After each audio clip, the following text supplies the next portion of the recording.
Guys आज हम discuss करने वाले हैं सिंगल प्लेट क्लच के बारे में। तो जनरली ये ऑटोमोबाइल का भी पार्ट है। आप डायनेमिक ऑफ मशीन पढ़े होंगे और आईसी इंजन में भी पढ़े होंगे। क्लच का मेन रोल है। ट्रांसमिशन सिस्टम की जब भी बात आती है तो हम क्लच को सबसे ज़्यादा इंपॉर्टेंस देते हैं फोर व्हीलर में, ठीक है। और एक गियर बॉक्स, ये दोनों सबसे ज़्यादा इंपॉर्टेंट पार्ट होता है हमारे किसी भी ऑटोमोबाइल के ट्रांसमिशन सिस्टम में। इंजन भी है, सबकी अपनी खासियत है। इंजन नहीं हुआ तो फिर इस क्लच का काम नहीं। क्लच रहा अगर दे दो और गियर बॉक्स ना दो तो कोई मतलब नहीं। तो सबकी अपनी अपनी रूल, कुछ फ़ायदे हैं, कुछ नुकसान हैं। तो ये हमारा सिंगल प्लेट क्लच है। सिंगल प्लेट नाम मैं यहाँ पे क्यों वर्ड यूज़ कर रहा हूँ, ठीक है। मैं यहाँ पे लिखता हूँ सिंगल प्लेट क्लच, ठीक है। सिंगल प्लेट क्लच के बारे में हम ट्रांसमिशन सिस्टम में बात कर रहे हैं। तो जनरली आपको अगर याद होगा, मैं थोड़ा सा यहाँ पे आपको बता रहा हूँ कि क्लच रहता कहाँ पे है। अभी तक लेक्चर में मैंने ट्रांसमिशन सिस्टम का बता चुका हूँ। ये हमारा इंजन हो गया, ये हमारा गियर बॉक्स हो गया, ये हमारा प्रोपेलर शाफ्ट, ये एक्सल और ये हमारा व्हील, ठीक है। तो इंजन के जो शाफ्ट निकलता है और जो गियर बॉक्स से जो शाफ्ट आता है, इनके बीच में हम क्लच का यूज करते हैं। दिस इज क्लच, ये क्लच है, आपको ध्यान देना है, ठीक है। क्या करता है क्लच?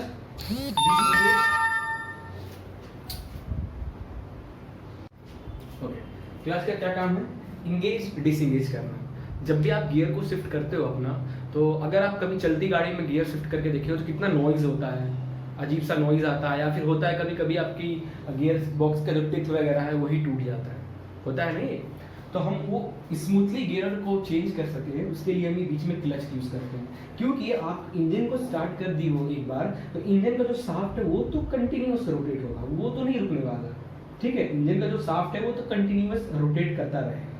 तो अगर हम डायरेक्ट गियर बॉक्स से इसको कनेक्ट करते हैं तो फिर हम अपना गियर को शिफ्ट नहीं कर पाते, क्योंकि इंजन तो नहीं रुकने वाला जब तक आप ऑफ नहीं करोगे गाड़ी। तो मतलब अगर आपको गियर चेंज करना तो गाड़ी बंद कर दो और गियर चेंज करो, उसके बाद गाड़ी स्टार्ट करो। भाई ये तो हो नहीं सकता, ये कर नहीं सकते अपन, ठीक है। इसके लिए अपन क्लच यूज कर रहे हैं। तो क्या करते हैं हम, जब भी क्लच पैडल को हम प्रेस करते हैं,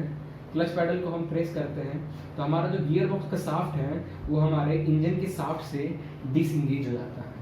डिसएंगेज हो जाता है मतलब अगर ये हमारा इंजन का शाफ्ट है तो हमारा गियर बॉक्स का शाफ्ट क्या होता है, दूर हो जाता है, अपने इंजन से कनेक्ट, इंजन शाफ्ट से कनेक्ट नहीं होता है, डिसएंगेज होता है, ठीक है।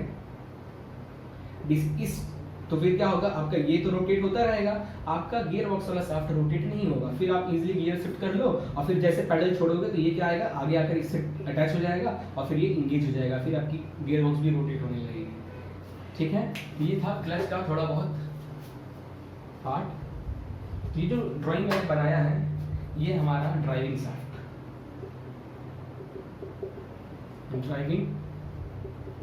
ट्रांसमिशन सिस्टम में बहुत बड़ा रोल है। अब ये सिंगल प्लेट क्लच कैसे काम करता है वो मैं आपको यहाँ पे बताने वाला हूँ, ठीक है। ये हमारा जो आ रहा है, ये शाफ्ट जो ड्राइविंग शाफ्ट है ये हमारा इंजन से आ रहा है, ठीक है। ये ड्राइविंग शाफ्ट हमारा ये इंजन से आ रहा है और ये हमारा फ्लाईव्हील लगा हुआ है, ठीक है। फ्लाईव्हील लगा हुआ है तो आपको ये जो पोर्शन दिख रहा है, इतना पोर्शन ये हमारा क्लच है, ठीक है। ये इतना बड़ा दिख रहा है, जनरली ये बहुत पतला, बोले तो इतने के अंदर काम हो जाता है आपके गाड़ी में जो क्लच होता है, ठीक है। जनरली 5 सेंटीमीटर ले लो या मैक्सिमम 10 सेंटीमीटर के विड्थ का गियर होता है, ठीक है, ये आपका क्लच। तो ये जो आपको हैच लाइन दिख रहा है, ये आउटर वाला सरफेस, ये आपका रोटेट होता रहता है। ये फ्लाईव्हील है, ये वाला पार्ट है फ्लाईव्हील है जो कंटिन्यूअस रोटेट होता है। तो जनरली जो फ्लाईव्हील है ये कैसा दिखता है, इसकी तरह। ये है आपका फ्लाईव्हील, ठीक है। ये जो मैं डॉट में हैश किया हूँ इसी में आपका ये ड्राइविंग शाफ्ट लगा है। ये साइड व्यू दिख रहा हूँ, ये मैं टॉप से फ्रंट से देख रहा हूँ। इस पे ऐसे स्पॉकेट हो गया, इस पे हमारा स्टार्टर लगा होता है जिसको हम इस पिनियन, स्मॉल गियर है ना तो पिनियन, ये पिनियन लगा हुआ है। ये पिनियन में क्या काम करता है, हमें पता है किसी भी इंजन को स्टार्ट करने के लिए स्टार्टिंग में हमें एक इंजन को एक बार रोटेट करना। बाइक में अपन किक मारते हैं तो एक बार इंजन का पिस्टन अप और डाउन होता है, उसके बाद क्या होता है, पहले हम पावर देते हैं इंजन को, उसके बाद इंजन फ्यूल बर्न होने से इंजन हमें पावर देता है, हमें पावर देता है इन द सेंस गाड़ी को पावर देता है और गाड़ी चलता है।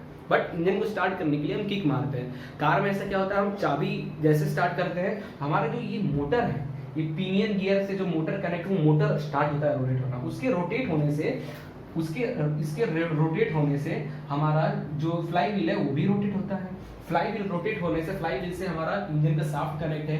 एक बार इंजन का पिस्टन अप और डाउन होता है कि फ्यूल का एंट्री और एग्जिट चालू हो जाता है, फ्यूल ऑटोमेटिक बर्न। उसके बाद क्या होता है, इंजन इस मोटर को पावर देने लगता है। तो ये मोटर अब जनरेटर की तरह काम करने लगता है और ये बैटरी को चार्ज करने में काम करता है। ठीक है, पहले हम चाबी स्टार्ट किए तो मोटर चालू हुआ, मोटर चालू होने से फ्लाईव्हील रोटेट हुआ, फ्लाईव्हील रोटेट होने से हमारा इंजन स्टार्ट हो गया। तो इंजन स्टार्ट होने से अब उल्टा होने लगता है, इंजन स्टार्ट होने से फ्लाईव्हील रोटेट होगा, फ्लाईव्हील रोटेट होने से स्टार्टर रोटेट होगा, स्टार्टर रोटेट होने से आपका स्टार्टर मोटर रोटेट होगा, मोटर रोटेट होने से इलेक्ट्रिसिटी पैदा होगी जो आपको बैटरी वगैरह चार्ज करने में हेल्प करेगी। ठीक है, ये भी क्लियर हो गया, इसको अपन मिटा देते हैं। अब ये कैसे डिसएंगेज और इंगेज होता है ये देखेंगे। इसका नाम पड़ा सिंगल प्लेट क्लच, मतलब हमें सिंगल प्लेट लगा हुआ है। तो ये जो ब्लैक कलर से हैच दिख रहा है, ये हमारा एक ही दिख रहा है ना इस फिगर में, और कहीं तो नहीं दिख रहा है इसमें कहीं, ये ब्लैक हैचिंग। ठीक है, तो है क्या, ये जो शाफ्ट आ रहा है रेड कलर से, यही आपका गियर बॉक्स की में अटैच है। ये शाफ्ट आगे जाके गियर बॉक्स से अटैच है। ठीक है, ये इंजन है, देखो इंगेज डिसएंगेज होता है। तो आपका सिंगल प्लेट है, सिंगल प्लेट का इन द सेंस, इसलिए इसका नाम पड़ गया सिंगल प्लेट क्लच। ये जो क्लच प्लेट है, ये कौन से जो फ्रिक्शन लाइनिंग है, ये क्लच प्लेट रहता है, इसके ऊपर ये फ्रिक्शन लाइनिंग लगी रहती है। फ्रिक्शन लाइनिंग मतलब थोड़ा सा रफ सरफेस होता है, जनरली ये एस्बेस्टस का बना होता है, एस्बेस्टस का बना होता है। कौन से मटेरियल का बना होता है, एस्बेस्टस के मटेरियल। ये फ्रिक्शन लाइनिंग जो है, जो मैं हैच करके यहाँ पे दिखाया हूँ, ये हैच करके दिखाया हूँ, ये आपके क्लच प्लेट पे ऊपर में ऐसा बना होता है। ठीक है, इतना क्लियर है। ये फ्रिक्शन लाइनिंग इसलिए क्योंकि जब हम डिसएंगेज करते हैं, अभी ये डिसएंगेज केस में है, क्या है, अभी ये डिसएंगेज केस में है हमारा फिगर। इंगेज जब होगा तो ये जो पार्ट है ये आगे आ जाएगा और ये जो है ये इसमें टच हो जाएगा फ्लाईव्हील में। जब फ्लाईव्हील में टच हो जाएगा, फ्लाईव्हील तो इंजन से कनेक्ट है, वो तो रोटेट हो रहा होगा। तो फ्लाईव्हील से जैसे हमारा ये क्लच प्लेट, ये फ्रिक्शन लाइनिंग टच होगा, ये जैसे ये पार्ट टच होगा, ठीक है, ये पार्ट जैसे टच होगा आपके फ्लाईव्हील से, आपका गियर बॉक्स भी रोटेट होने लगेगा, वो कंटिन्यूअस रोटेट होता रहेगा। ठीक है, बट अभी आप देखो, ये मैं दूर करके रखा हूँ। अभी ये मतलब क्या है, मैंने पैडल को प्रेस करके रखा है, पैडल को प्रेस किया है, तो हमारा ये जो बियरिंग है, जो हमारे गियर बॉक्स में के शाफ्ट पे लगा है, ये बियरिंग क्या हुआ, पीछे की ओर गया, सॉरी ये बियरिंग हमारा आगे की ओर गया। ठीक है, मैंने पैडल को प्रेस किया, पैडल को प्रेस करने से हमारे ये बियरिंग, ये शाफ्ट आगे की ओर आएगा। तो ये जो है हमारा प्रेशर प्लेट, इस प्रेशर प्लेट पे लोड पड़ेगा। ये प्रेशर प्लेट के बीच में लोड पड़ने से क्या होगा, ये साइड वाला जो इस प्रेशर प्लेट के साइड पार्ट है, ये ऊपर की ओर जाएगा। तो ये लगा है स्प्रिंग, तो इसके ऊपर जाने से क्या होगा, आपका ये पूरा का पूरा जो क्लच प्लेट है, वो इससे फ्लाईव्हील से पहले टच होने की बजाय वो आपके इस पार्ट से टच हो जाएगा, फ्लाईव्हील से छूटकर इधर आ जाएगा। इसके दबने से ये पार्ट पीछे जाएगा। क्लियर, आपका प्रेशर प्लेट दबने से ये वाला पार्ट पीछे जाएगा, तो आपका डिसएंगेज हो गया। अब आपका गियर बॉक्स नहीं रोटेट होगा, आप गियर शिफ्ट कर लो, और जैसे क्लच पैडल आप छोड़ोगे, मतलब क्लच पैडल जैसे छोड़ोगे तो ये अपना नॉर्मल शिफ्ट में आएगा, और जो आपका क्लच प्लेट है ये आपका फ्लाईव्हील से अटैच हो जाएगा। तो फ्लाईव्हील से अटैच होने से, फ्लाईव्हील तो कंटिन्यूअस घूम रहा होगा, तो फ्लाईव्हील से अटैच होने से हमारा क्या होगा, ये क्लच प्लेट है ये भी घूमने लगेगा, और ये क्लच प्लेट हमारा इस शाफ्ट से अटैच है, तो ये शाफ्ट भी घूमने लगेगा, और इस शाफ्ट भी घूमने से हमारा गियर बॉक्स में पावर जाना चालू हो जाएगा। इंजन से गियर बॉक्स में पावर ट्रांसमिट होने लगेगा ड्यूरिंग इंगेज के केस में। ये जो हैच बनाया हूँ मतलब इंगेज है। फिर हम पैडल को प्रेस करेंगे, ये बेयरिंग आगे की ओर प्रेस होगा, प्रेशर प्लेट इधर दबेगा, तो ये वाला पार्ट ऊपर की ओर जाएगा, और ये वाला पार्ट जब ऊपर जाएगा तो हमारा ये बीच में डिसएंगेज हो जाएगा, आगे फ्लाईव्हील से हट जाएगा आपका फ्रिक्शन प्लेट। ठीक है, तो अब ये तो कंटिन्यूअस घूमता रहेगा, बट ये नहीं घूमेगा। ठीक है, तो ये था हमारा single plate clutch. I think आपको क्लियर होगा ये काम कैसे करता है। ठीक है, एक चीज मैं यहीं पे क्लियर और कर देता हूँ। अभी ये सिंगल प्लेट है ना, तो पावर कैसे, ये इंजन से गियर बॉक्स के जो शाफ्ट है पावर कैसे ट्रांसमिट हो रहा है, ये जो क्लच प्लेट है इसी के थ्रू पावर ट्रांसमिट हो रहा है। ये क्लच प्लेट जब इससे इतना जो पार्ट है ना, इतना जो मैंने हैच किया इतना ही पार्ट इससे टच हो रहा है फ्लाईव्हील से, तो भाई इतने ही पार्ट से हमारा पावर ट्रांसमिट हो रहा है। हमारा पावर ट्रांसमिट इंजन से इतने ही पार्ट के फ्रिक्शन के कारण हो रहा है, बाकी पार्ट टच नहीं है, ठीक है। तो क्या होगा, इतना ही पार्ट करने से जो टॉर्क ट्रांसमिट है, तो आप अगर मल्टी प्लेट देखोगे, मल्टी प्लेट क्लच हम पढ़ेंगे इसके बाद, उसमें ये जो क्लच प्लेट एक इसमें लगा है ना, उसमें तीन, एक से ज्यादा लगे होंगे, 2 लगे होंगे, 3 लगे होंगे। तो जितना ज्यादा क्लच प्लेट होंगे पकड़ उतनी ज्यादा होगी फ्लाईव्हील से, ठीक है। क्लच प्लेट जितना ज्यादा होंगे पकड़ उतनी ज्यादा होगी फ्लाईव्हील से, और उतनी ज्यादा पकड़ होगी तो हमारी टॉर्क उतना ज्यादा ट्रांसमिट होगा। तो अभी सिंगल प्लेट क्लच में हमारा टॉर्क ट्रांसमिट कम होता है, ठीक है, as compare to multi plate clutch के अकॉर्डिंग, ठीक है। तो ये टर्म याद रखना, मल्टी प्लेट में मैं ये वर्ड फिर यूज करूंगा। तो ये था हमारा ओवरऑल सिंगल प्लेट क्लच। अब जो मैं आपको बताने वाला हूं इसकी डेरिवेशन थोड़ा हम करने जा रहे हैं, क्योंकि देखो अभी क्या हो रहा है, इस पे ये जो सरफेस है, ये फ्रिक्शन लाइनिंग पे एक प्रेशर एक्ट हो रहा होगा, जब आप प्रेस कर रहे हो या फिर जब इससे टच है एक प्रेशर एक्ट हो रहा होगा। उस प्रेशर के कारण जो भी इस पे प्रेशर लगेगा इस फ्रिक्शन प्लेट पे, हाउ यूनिफॉर्म प्रेशर, ठीक है, ये यूनिफॉर्म प्रेशर कितना एक्ट हो रहा है हमारे इस प्लेट पे, एक तो हम वो कैलकुलेट करेंगे, एक कैलकुलेट करेंगे कि यूनिफॉर्म वियर क्या हो रहा है हमारे क्लच प्लेट पे। Uniform wear in the sense कि प्रेशर एक्ट होने से और जो वेलोसिटी, जो रोटेशन होने से, वेलोसिटी के कारण आपका जो क्लच प्लेट है उसमें वियर होने की चांस बढ़ जाएगी, ठीक है। तो कितना वियर हो सकता है वो हम कैलकुलेट करेंगे एक, ठीक है। तो यूनिफॉर्म प्रेशर, कितना प्रेशर एक्ट हो रहा है हमारे ये क्लच प्लेट पे, और how much wear will be present in the working of single plate clutch, ठीक है। तो वो दोनों हम अब कैलकुलेट करने वाले हैं। बट एज अ ऑटोमोबाइल के लिए आप पढ़ रहे हो तो इसके न्यूमेरिकल 100 में से 1% ही आता है, ठीक है। अदरवाइज आपको ये लिखकर जो मैं अभी तक बोल रहा हूँ ये चीज को आपको लिखना है, आपका खत्म क्वेश्चन, ठीक है। 1% 2% चांस होता है कि न्यूमेरिकल आता है। बट अगर आप ये वीडियो डायनेमिक ऑफ मशीन के लिए देख रहे हो, किसी और टॉपिक सब्जेक्ट के लिए देख रहे हो, तो आपको इसकी डेरिवेशन सबसे ज्यादा इंपॉर्टेंस है। ये तो इंपॉर्टेंस नहीं है, इसका डेरिवेशन भी इंपॉर्टेंट है क्योंकि इस पे न्यूमेरिकल्स बनते हैं, ठीक है। तो अब मैं, अगर आप ऑटोमोबाइल के लिए जस्ट थ्योरी पार्ट के लिए देख रहे हो तो आप यहाँ पे वीडियो पॉज करके आप जा सकते हो, अदरवाइज एक्स्ट्रा नॉलेज चाहिए तो आप देख सकते हो। और ऑटोमोबाइल के अलावा किसी और सब्जेक्ट के लिए आप पढ़ रहे हो तो आगे कैलकुलेशन तो आप जरूर देखना, ठीक है। चलो ओके, कैलकुलेशन पार्ट। तो मैंने अभी जो ड्रॉ किया है सिर्फ मैंने क्लच प्लेट को ड्रॉ किया है। कुछ अगर सामने से देखोगे तो क्लच प्लेट हमारा ऐसा दिखता है, ठीक है। साइड से देखोगे तो ऐसा दिखेगा। तो फ्लाईव्हील से हमारा ये फ्रिक्शन, ये क्या है, फ्रिक्शन प्लेट है, इसमें ये हमारा फ्रिक्शन लाइनिंग लगा हुआ है, फ्रिक्शन लाइनिंग लगा हुआ है, ये हमारा फ्रिक्शन प्लेट है, ठीक है। शॉर्ट फॉर्म लिख रहा हूँ, आपको ध्यान देना है।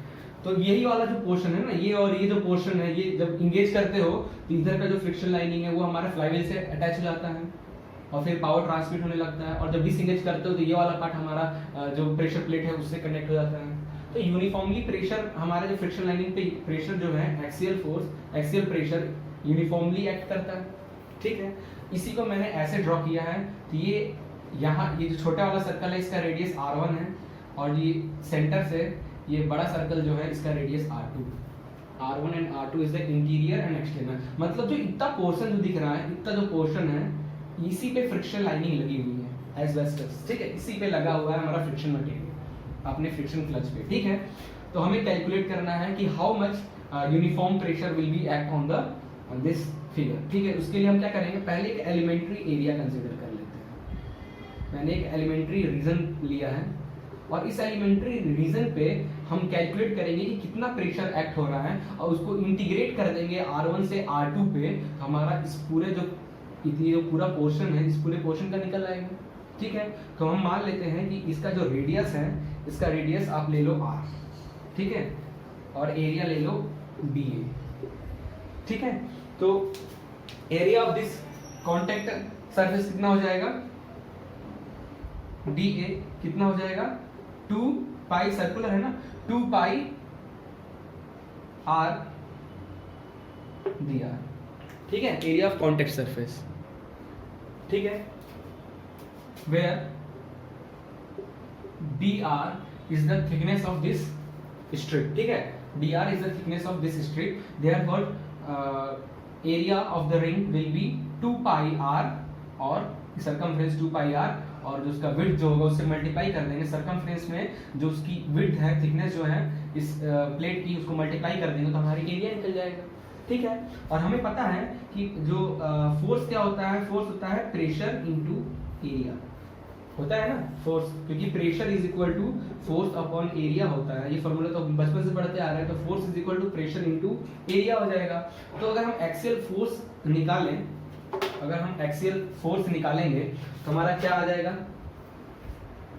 ठीक है, नॉर्मल और एक्सियल फोर्स निकालेंगे तो इसको मैं अगर dw, क्योंकि अभी हम स्ट्रिप के लिए कैलकुलेट कर रहे हैं इसलिए मैं डेल लेकर चल रहा हूँ, इसको इंटीग्रेट कर दूंगा तो डेल वाला पार्ट हट जाएगा, ये क्या हो जाएगा, this pressure into area 2 pi r dr, ठीक है, इतना क्लियर है, ठीक है, इतना कैलकुलेट हो गया, इसको आपको माइंड में रखना है। देयरफॉर अगर एफ आर जो फ्रिक्शन वाला पार्ट है तो उसका फ्रिक्शन का फॉर्मूला क्या होता है, म्यू, और जो उसकी जो उसका फोर्सेस हैं that is del W, this is the friction forces, ठीक है, फ्रिक्शन फोर्सेस। तो यहाँ पे वैल्यू अगर पुट कर दिया जाए तो हमारा कितना आ जाएगा, इसको वैल्यू अगर पुट करें, इसमें पुट कीजिए value, F R is equal to mu P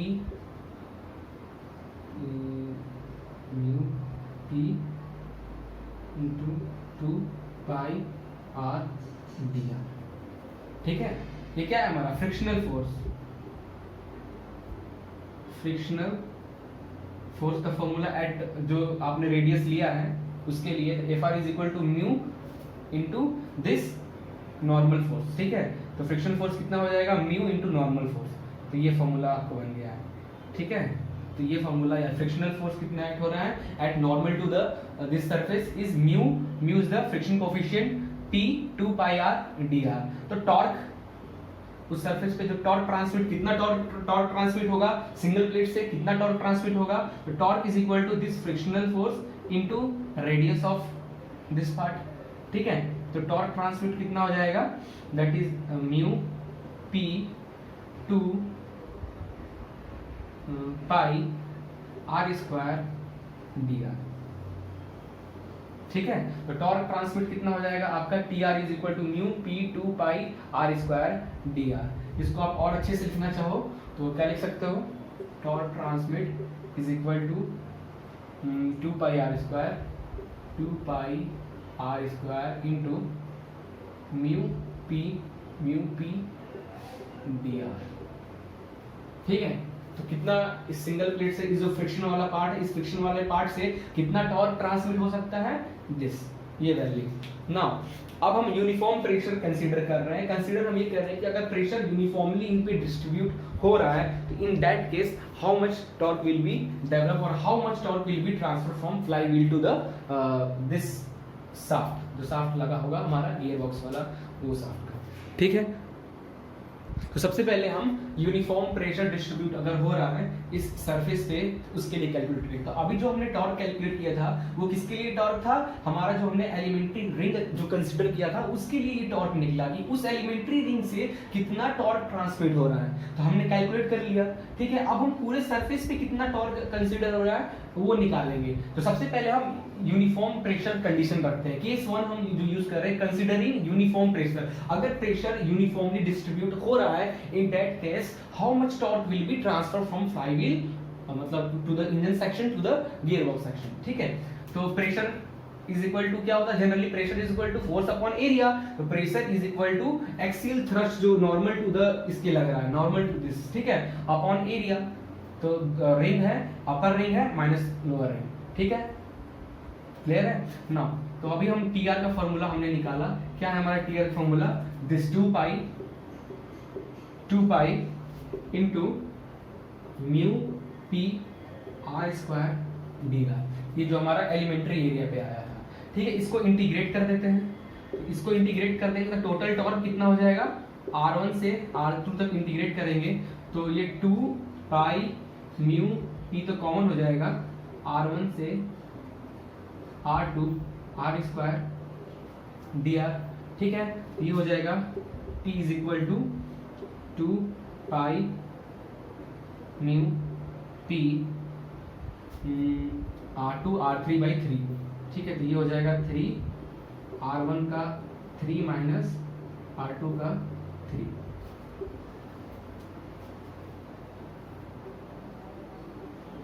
तो ये टोटल टॉर्क कितना ट्रांसमिट होगा, हमने उसको फुल इंटीग्रेट यहां से यहां तक इंटीग्रेट कर दिया तो हमारा निकल गया।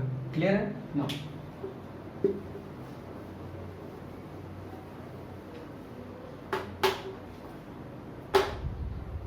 फिर अब ये जो वैल्यू है, ये जो P, इस P की जगह पे हमने ये जो कंसीडर किया था उसको पुट करते हैं। तो T is equal to 2 pi mu into this W upon pi R1 का स्क्वायर माइनस R2 का स्क्वायर इनटू R1 का क्यूब माइनस R2 का क्यूब अपॉन 3। ये हो जाएगा। तो कुछ कट सकता है इसमें से, फाइनल की जो वैल्यू आएगी कितनी आ जाएगी, दिस 2/3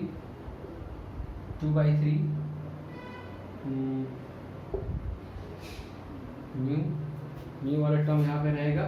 तो ये पाई से ये पाई कैंसिल, ये पाई से ये पाई कैंसिल, म्यू W बचेगा, W ये कैंसिल हो गया, ये कैंसिल हो गया, इससे होगा। ये हमारा फाइनल आ जाएगा R1 का क्यूब माइनस R2 का क्यूब अपॉन R1 का स्क्वायर माइनस R2 का स्क्वायर, दिस फॉर्मूला, ठीक है।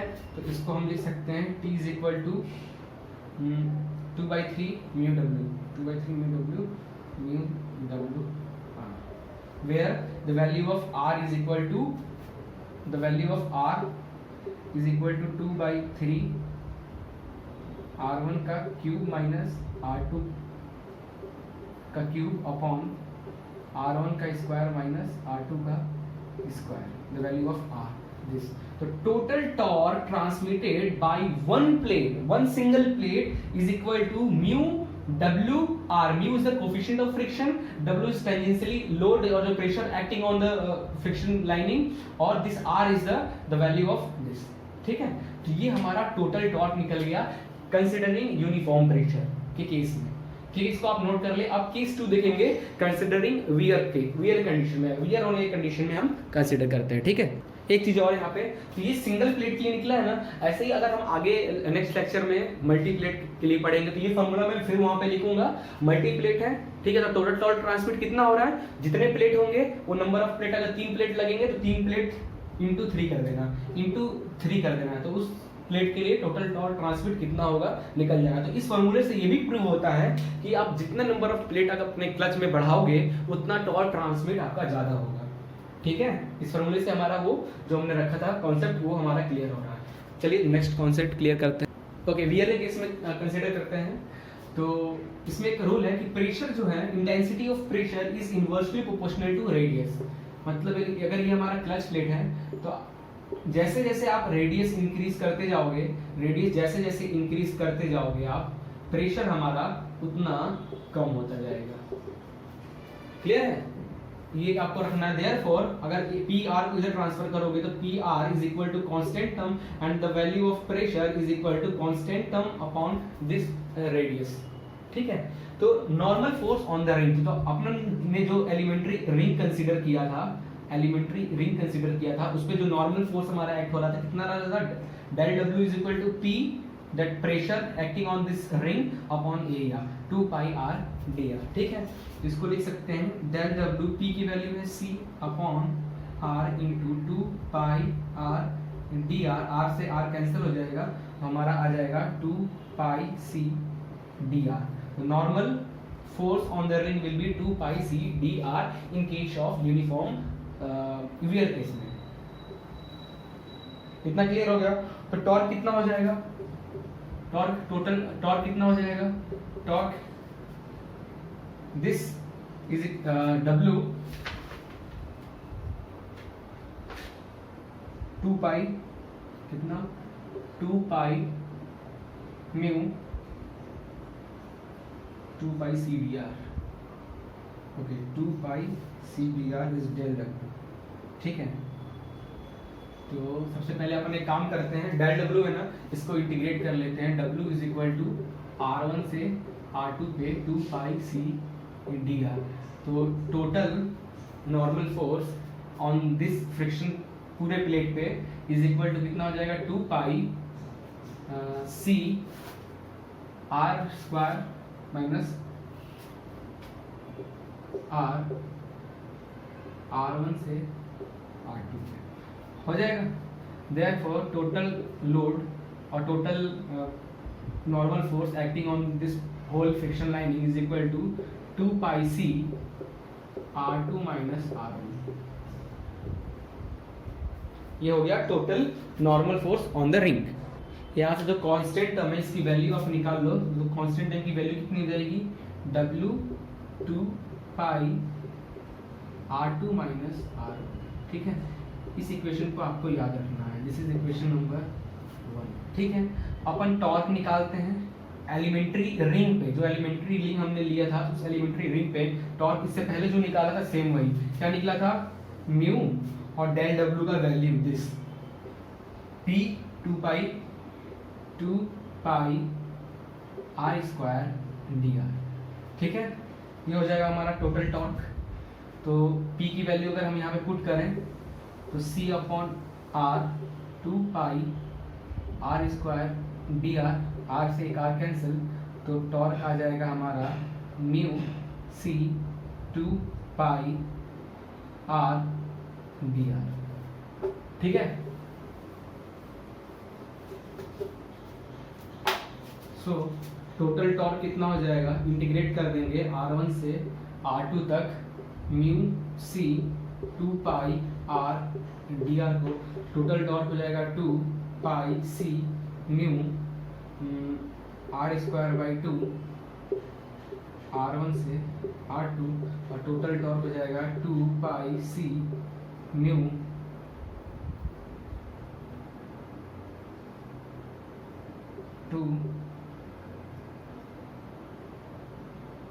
R2 का स्क्वायर माइनस R1 का स्क्वायर, ठीक है। तो टोटल टॉर्क हमारा निकल गया पूरे फ्रिक्शन लाइनिंग पे, ना एलिमेंट्री पे नहीं, पूरे फ्रिक्शन लाइनिंग पे टोटल टॉर्क निकल गया in case of uniform wear. इसको और C की वैल्यू अभी हमने कैलकुलेट की, ये C की वैल्यू हम यहाँ पे पुट करते हैं, ठीक है।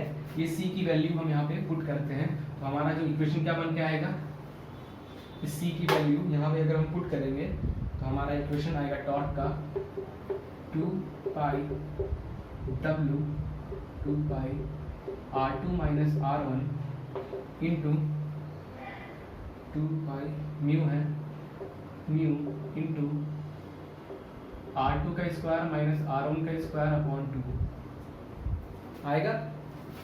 2 पाई से 2 पाई कैंसल, टॉर्क की वैल्यू आ जाएगी W बाई 2, ठीक है, 1 by 2 W mu R2 square minus R1 square upon R2 minus R1, ठीक है। टॉर्क की वैल्यू आ जाएगी mu W R, where the value of R is equal to 1 by 2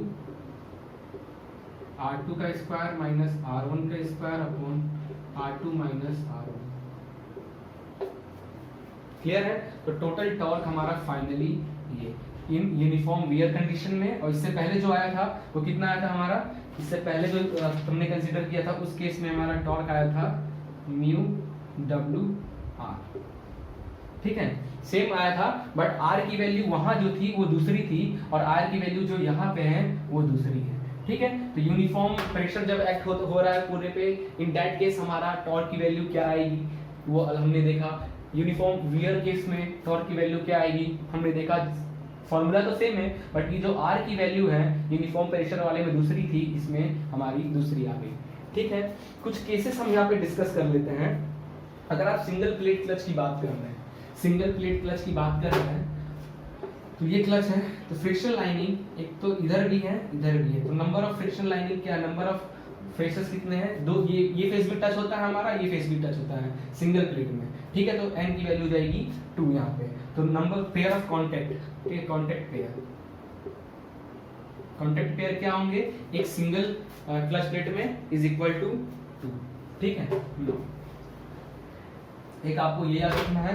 दूसरा, intensity of pressure दिखा जाए, जैसे कि हमने बताया था कि P है inversely proportional to R, therefore P maximum into R2 is equal to C. Similarly P maximum into R1 is equal to C. Inner radius के लिए, आउटर रेडियस के लिए। ठीक है, अगर आप एवरेज प्रेशर कैलकुलेट करना चाहते हैं, जो फॉर्मूला हमारा आया था load upon area, that is pi R1 का होल स्क्वायर माइनस R2 का होल स्क्वायर।